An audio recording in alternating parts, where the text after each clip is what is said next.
In the hushed corridors of a Chicago ICU, the only sound was the shuffle of nurses' shoes and the steady beep of machines. Detective Olivia Scott, just 36 years old, lay still beneath heavy bandages only 3 nights earlier. An explosion had ripped through a downtown parking garage, a violent attack tied to her latest investigation. Now her body was scorched, her breaths shallow, every inhale a battle. Beside her, Nurse Ann Peterson checked the monitors with practiced calm.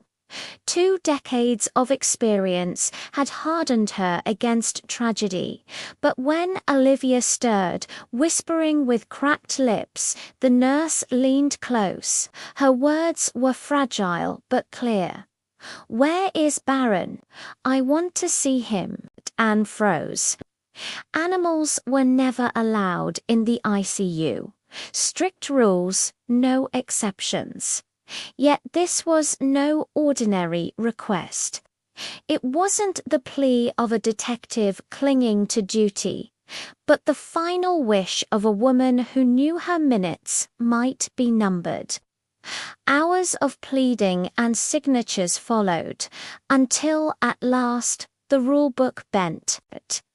Late that afternoon, a German shepherd padded quietly through the back corridors of St. Catherine Medical Center. Baron's nails clicked against the tile, but as the ICU doors opened, his stride slowed, his ears pricked, his eyes sharpened, and the entire room seemed to hold its breath. Without hesitation, he pressed his muzzle to Olivia's trembling hand. Her eyelids fluttered open, and with a faint smile, she whispered, "My boy, if I don't make it, take care of yourself." Baron let out a low whine, but something in his body remained tense, as if he sensed an unseen danger. Moments later, Dr. Andrew Velk, Chicago's celebrated heart surgeon, entered the room. His reputation for saving the most fragile lives preceded him, and his calm presence carried weight. But Baron's reaction was unlike anything Nurse Ann had ever seen. The shepherd stiffened. His ears shot forward, and a deep growl rumbled in his chest.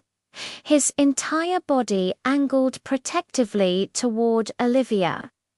The surgeon froze, then smiled coolly, muttering, "Strange animals often sense what we miss."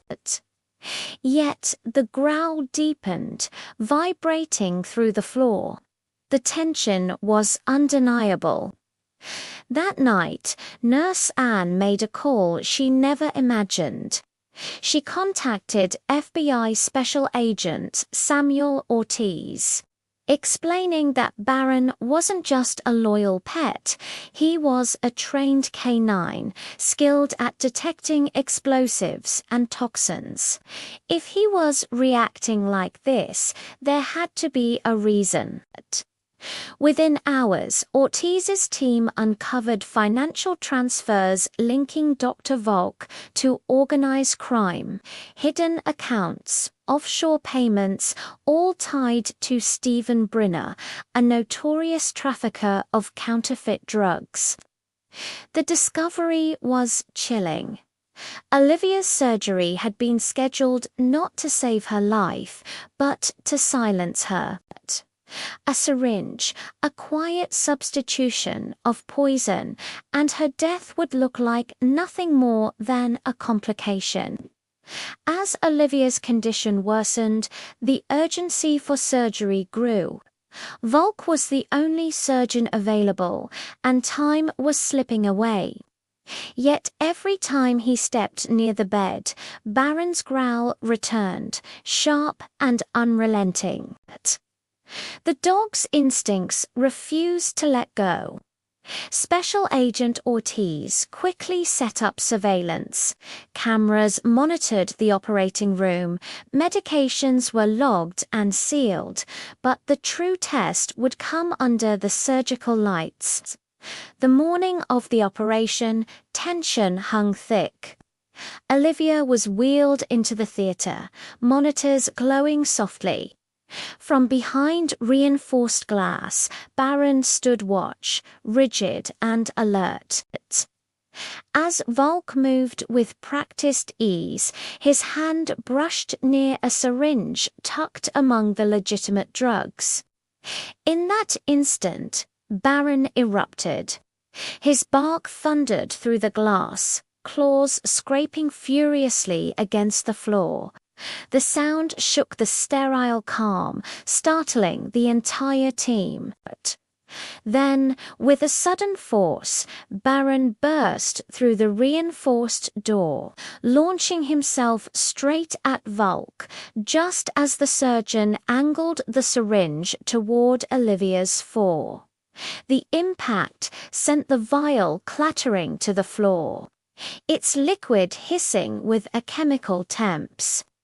Baron's jaws clamped tightly around Volk's wrist, holding him immobile until the FBI team stormed in.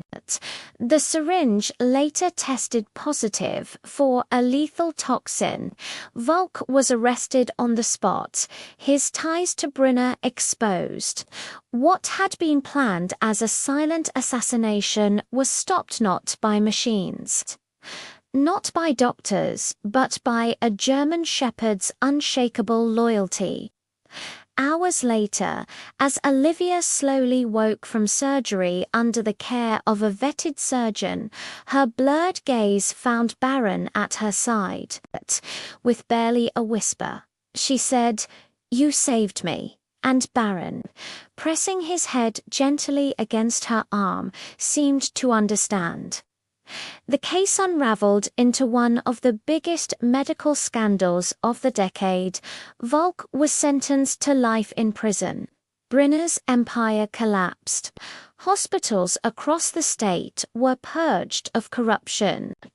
And months later, at a ceremony in Chicago's City Hall, Detective Olivia Scott stood proudly beside Baron as he received the Medal of Valor. A senior official, voice thick with emotion, said the words everyone in that room already knew. Sometimes the bravest officers don't speak at all. From that day forward, Olivia and Agent Ortiz dedicated themselves to fighting counterfeit medicine, their non-profit saving countless lives. But in quiet moments, walking the Chicago Riverwalk at dusk, Olivia would rest her hand on Baron's back and whisper, "You weren't just my partner. You were the difference."